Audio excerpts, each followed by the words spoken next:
A very good morning, dear children. Today we will start with chapter 18 Ecosystem. We know that our surrounding is made up of living things and non living things. Living things are called as biotic factors, and non living things are called as abiotic factors. First, let us look at the biotic factors in our surrounding. This is a picture that is taken from your text from page 123. Based on this one picture, we will learn what are the biotic factors as well as the abiotic factors. The first biotic factor we are going to learn about is the plant. Plants are also called as producers. Why are they called as producers? Because they absorb the solar energy, they use light in the solar energy. They take carbon dioxide from the air, they take water and minerals from the soil, and with the help of all these components, they make food, or they produce food, or they synthesize food. Because they produce food on their own, they are called as producers. Because they are living, they are the first biotic factor. The second biotic factor we will be discussing about is, or are they are the animals.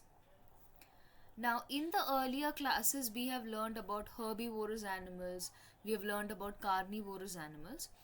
Herbivorous animals here, they have been given a new term and they are called as primary consumers. Why are they called as primary consumers?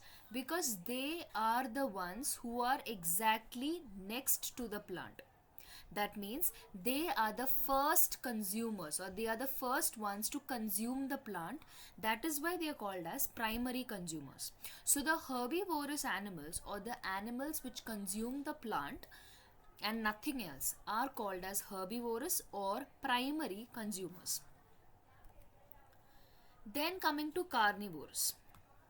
Carnivorous animals, they are called as secondary consumers. What are carnivorous animals? Carnivorous animals are those animals which feed upon herbivores.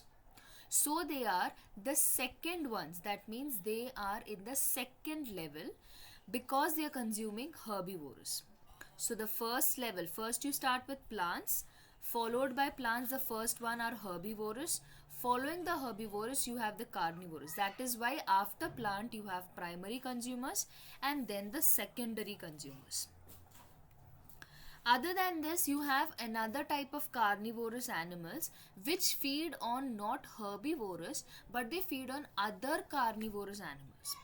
These animals which feed on other carnivorous animals, they are called as tertiary consumers. So animals can be divided into primary consumers, which are herbivorous, secondary consumers, that means carnivorous, which feed on herbivorous, and tertiary consumers, that are carnivorous feeding on carnivorous. Okay, so these are these are biotic factors after the plant.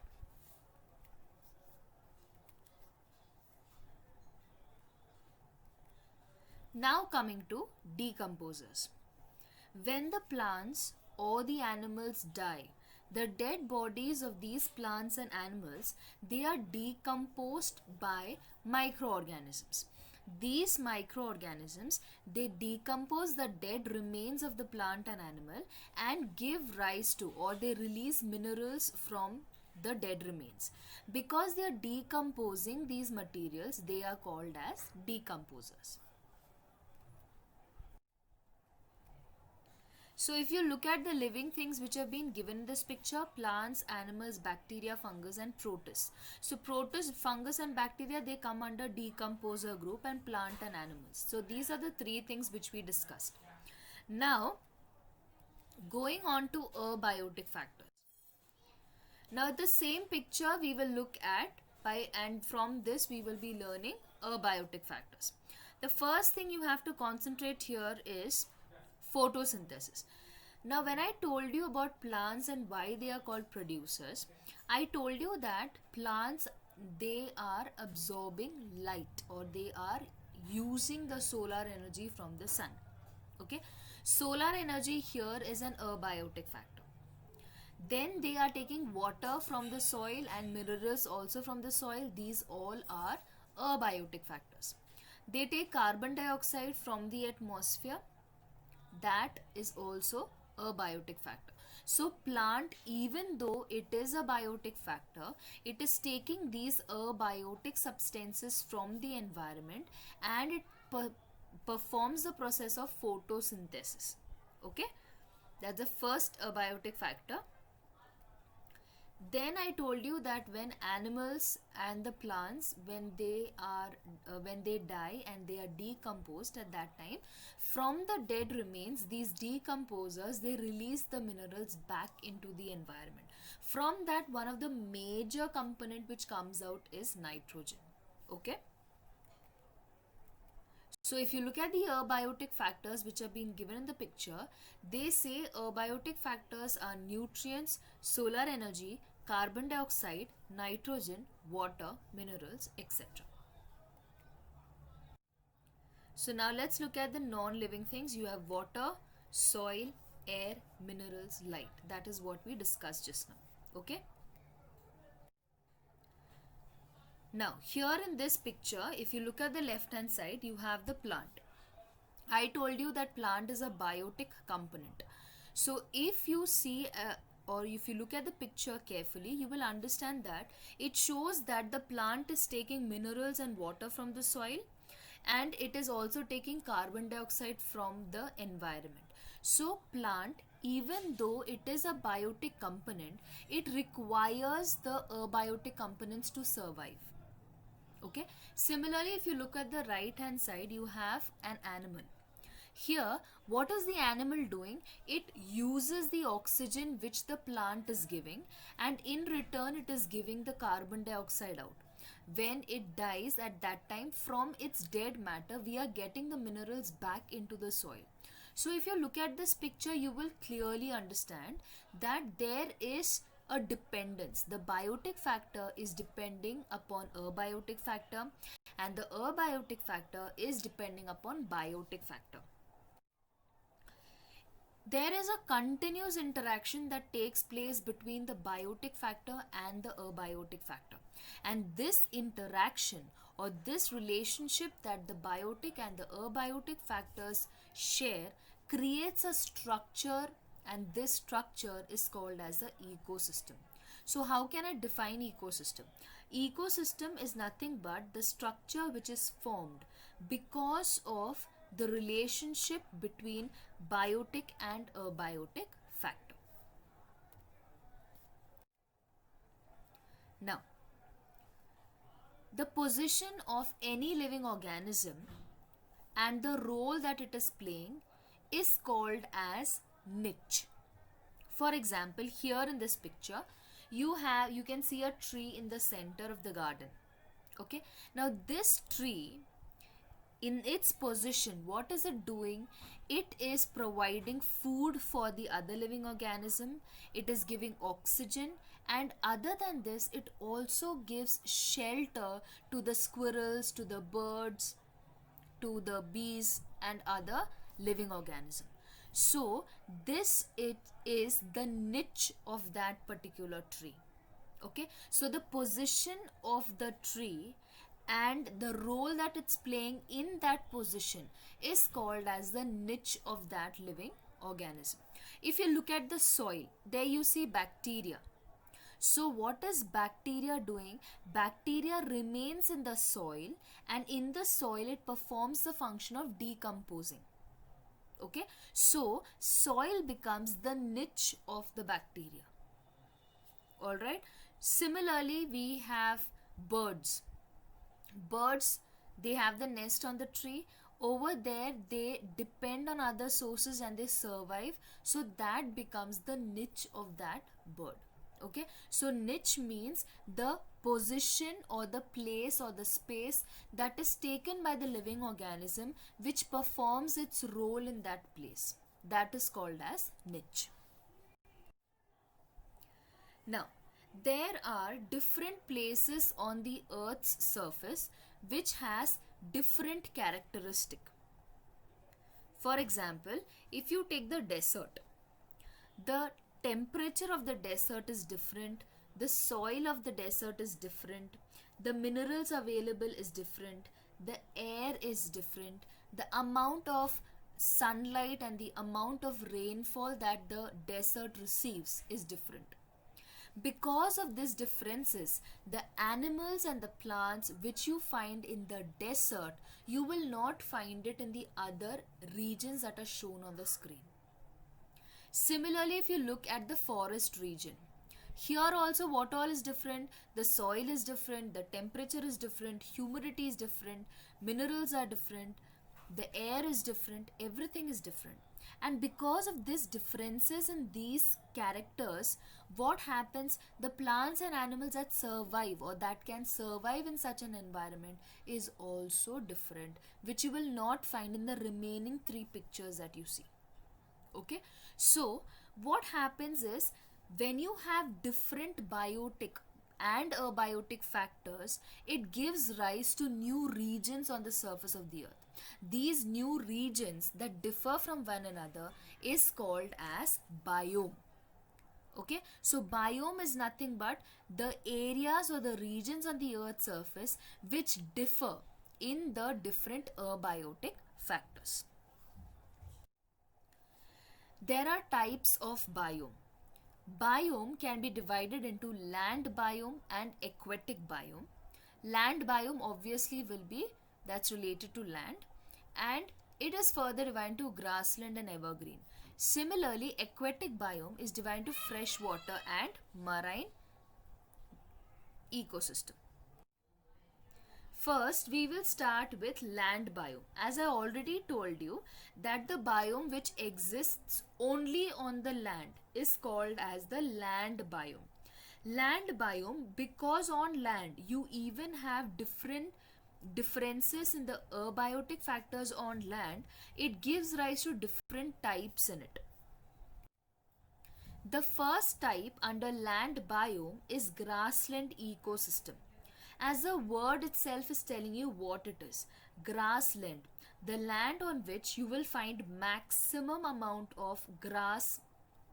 Why is that so? Because these are the regions which receive large amount or longer summer and limited rain is there. Because rainfall is not enough, what happens is that big trees are not able to grow. The only thing that grows is the grass, and because of this, in these regions you will find animals like giraffe, zebra, elephant, deer, etc. Evergreen forest. This is another type of the land biome. This is opposite to the grassland ecosystem. Evergreen forests are those regions which receive adequate amount of sunlight, adequate amount of rainfall, and that is why this is going to be a place where you find wide variety of plants and animals. It also has a lot of combination of abiotic factors which support the growth of the biotic factors. So here we have discussed the land biome. Now we will discuss about aquatic biome. Learning about the aquatic biome is very important. Why? Because 71% of the earth's surface is covered by water and only 29% of land we have. That is why learning this is very important. In aquatic biome, we have two types: freshwater ecosystem and marine ecosystem. Freshwater ecosystem includes ponds, lakes, rivers, etc. This is where you will have large varieties present, animals as well as plants. What happens is that when these animals and plants die, they get decomposed by the microorganisms present in water, and that is why decomposers also become a part of the freshwater ecosystem. Marine ecosystem. Marine ecosystem has shallow waters in it, it has sea, it has ocean, everything comes in marine ecosystem. If it is shallow water, we will have only small fishes or prawns. If it is sea, sea normally has less number of aquatic living organisms. But if you consider the ocean, ocean has large amount of nutrients, and that is why the plants, the animals, the decomposers, everything, you will have wide varieties in it. So as compared to fresh water, marine ecosystem will show more variety. Now, many human activities, they have different side effects on the functions of the ecosystem. Like for example, mining or cutting of the trees or deforestation, it changes the entire land, or it changes the biotic as well as the abiotic factors, because of which the entire ecosystem gets affected. Humans number or population is continuously increasing, and because of this the demands that are there on natural resources are also increasing. Because of this, what is happening, all the agricultural lands or the forest or the grasslands, they are being destroyed to make buildings and other basic facilities to meet the demands of the continuous increasing population. Industrialization. As traffic, industries are also increasing, and the raw materials that are needed for the industries, it is obtained by destroying the forest.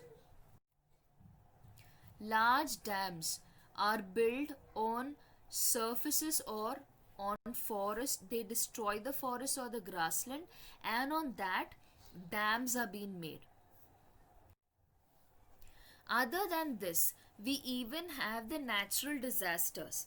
It is not just human activities, but even natural disasters destroy the ecosystem.